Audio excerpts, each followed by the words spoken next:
उसे कड़वी बातें कहकर जाना पड़ा। तब से बच्चा औपचारिक रूप से भेड़िया जनजाति में शामिल हो गया। भेड़िया राजा ने उसका नाम अमाओ रखा। कई सालों तक जंगल में बुरा बाघ गायब रहा। इस दौरान अमाओ बड़ा हुआ। काला तेंदुआ गुरु रोज उसे शिकार सिखाता और कहता, शिकार प्रकृति का नियम है, लेकिन उसे प्रशिक्षण देता। वह बिच्छू अमाओ के चेहरे पर चढ़ाता ताकि उसकी इच्छा शक्ति मजबूत हो। भले ही तरीका खतरनाक था, लेकिन भालू उससे प्यार करता था। भेड़िया जनजाति में अमाओ की स्थिति ज्यादा ऊंची नहीं थी। भेड़िया माँ बाप के अलावा उसका बड़ा भाई और शाओबाई जियाओबाई उसका एकमात्र अच्छा दोस्त था। दोनों अलग थलग थे, लेकिन साथ खुश रहते। वे अक्सर छिपकर खेलते, लेकिन शांति के दिन जल्दी खत्म हो गए। एक दिन अमाओ नदी किनारे खेल रहा था। पानी के नीचे का नजारा उसे आकर्षित कर रहा था। अचानक सारी मछलियां भाग गईं।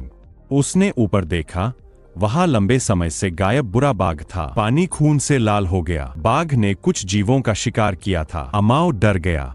उसने जल्दी से पैर जड़ों में फंसा लिए ताकि बह न जाए। लंबे समय तक सांस रोकने से वह बुलबुले छोड़ने लगा। इससे बाघ का ध्यान गया। बाघ पानी को घूरता रहा। अमाओ सांस नहीं रोक सका। बाघ मुड़ा और चला गया। किनारे पर आकर अमाओ भागा। पीछे से दहाड़ सुनाई दी। बाघ छिपकर उसका पीछा कर रहा था। भागते भागते अमाओ इंसानी जाल में गिर गया। एक चीख पूरे जंगल में गूंजी। यह आवाज पास के काले तेंदुए ने सुनी। वह दौड़ा आया। अच्छा हुआ अमाओ ठीक था। वह घातक कांटों से बच गया, लेकिन बाघ बाहर मंडरा रहा था। अगर ऊपर चढ़ता तो भी मरता। अमाओ तभी ऊपर से भारी कदमों की आवाज आई। एक मोटी चीज नीचे आई और अमाओ को लपेटकर ऊपर उठा लिया।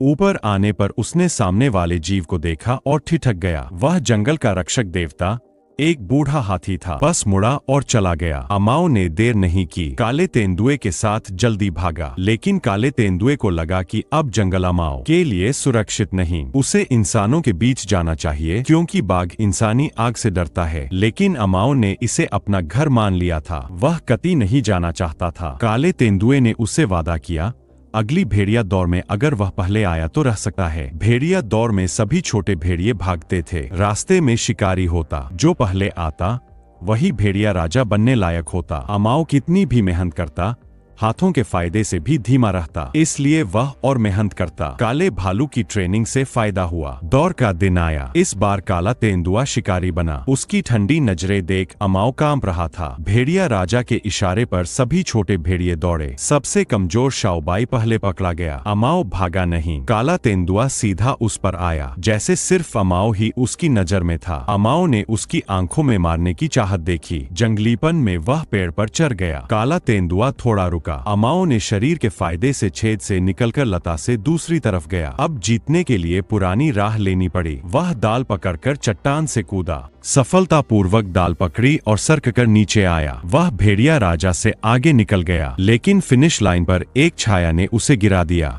काला तेंदुआ उसे डांट रहा था। अमाओ की आंखों में डर और उदासीनता थी। डर तेंदुए की क्रूरता से, उदासीनता इसलिए कि सब देख रहे थे। लेकिन सुरक्षा के लिए तेंदुआ को खलनायक बनना पड़ा। हार तय थी। अमाओ रोता हुआ चला गया, लेकिन बाद में दोनों गुरुओं ने उसे थप्पड़ मारे। वे जानते थे कि अमाओ ने कितनी मेहनत की थी, लेकिन तेंदुए को यह करना जरूरी था। हार के बाद अमाओ अकेला नदी किनारे रो रहा था।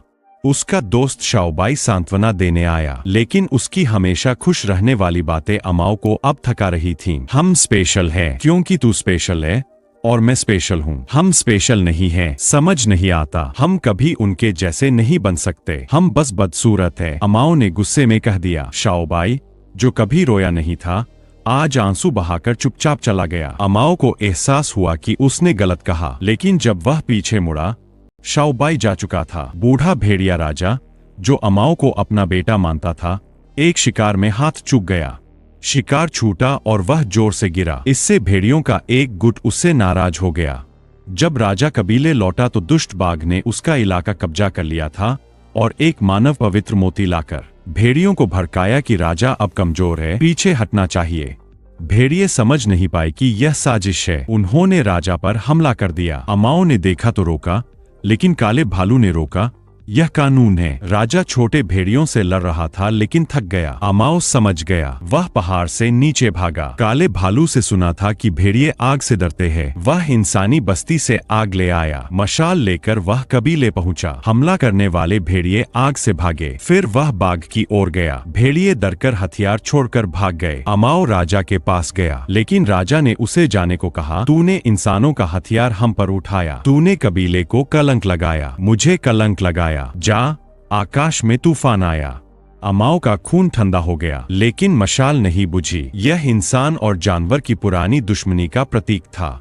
यहाँ तक कि भेड़िया माँ बाप, काला भालू और तेंदुआ भी चुप रहे। अमाओ निराश होकर पहाड़ से नीचे भागा। अपने भेड़िया होने को साबित करने के लिए वह इंसानी बस्ती में घुसा और आग लेकर इंसानों से लड़ा, लेकिन शिकारियों ने उसे बेहोश कर दिया। जागने पर वह लोहे के पिंजरे में था। शिकारी ने खाना दिया। अमाओ ने कुत्ते की तरह सूंघा और काटा, लेकिन नमकीन स्वाद से थूक दिया। शिकारी चला गया। रात में काला तेंदुआ चिंतित होकर आया। अमाओ ने सोचा बचाने आया है, लेकिन तेंदुए ने कहा, यही रहो। बाघ ने जंगल कब्जा कर लिया है, यहाँ सुरक्षित हो।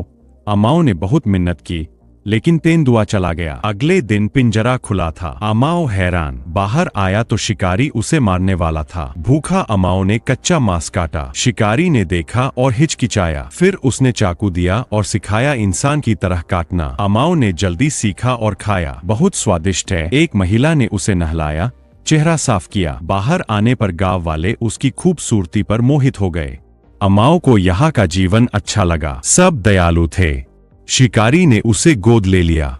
अमाओ धीरे धीरे यहाँ का हो गया। भेड़िया भाई और तेंदुआ जंगल लौटने को कहते, लेकिन अमाओ मना कर देता।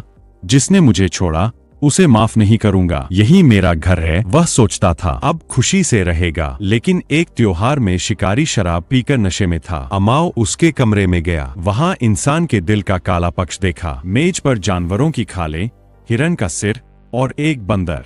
नीचे और भी बुरा, एक सफेद भेड़िए का सिर, उसका सबसे अच्छा दोस्त शाओबाई। शिकारी आया और गर्व से बोला, यह मेरा सबसे अच्छा संग्रह है। ऐसा सफेद भेड़िया बहुत दुर्लभ है। सुंदर है न? उसने अमाओ के आंसुओं को नहीं देखा। शिकारी चला गया तो अमाओ चुपचाप रोया। अगर उस दिन गुस्सा नहीं करता तो शाओबाई अकेला नहीं जाता। वह नमूना नहीं बनता।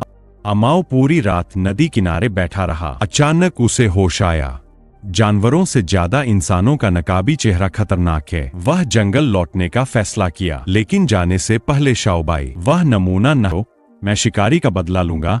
फिर अमाओ बाघ के आने वाली जगह पर गया और उसका नाम जोर से पुकारा। आवाज पूरे जंगल में फैली। दुष्ट बाघ आया। देखा कि अमाओ सिर्फ छोटा चाकू ले कर आया है। बाघ हंसा, लेकिन अमाओ ने सिग्नल दिया। घास से हाथी निकला। बाघ समझ गया कि फंस गया, लेकिन भाग नहीं सका। हाथियों ने उसे घेर लिया। अमाओ ने चाकू फेंका और बाघ की पीठ पर कूदकर लड़ने लगा।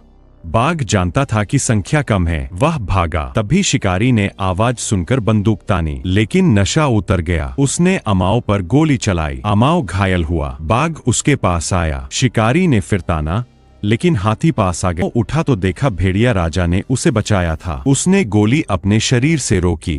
काला तेंदुआ और काला भालू भी आ पहुंचे। बाघ भाग गया। अमाओ राजा के पास गया। राजा गंभीर रूप से घायल था। मरने से पहले राजा ने कहा, मुझे अपनी पिछली हरकत पर शर्म है।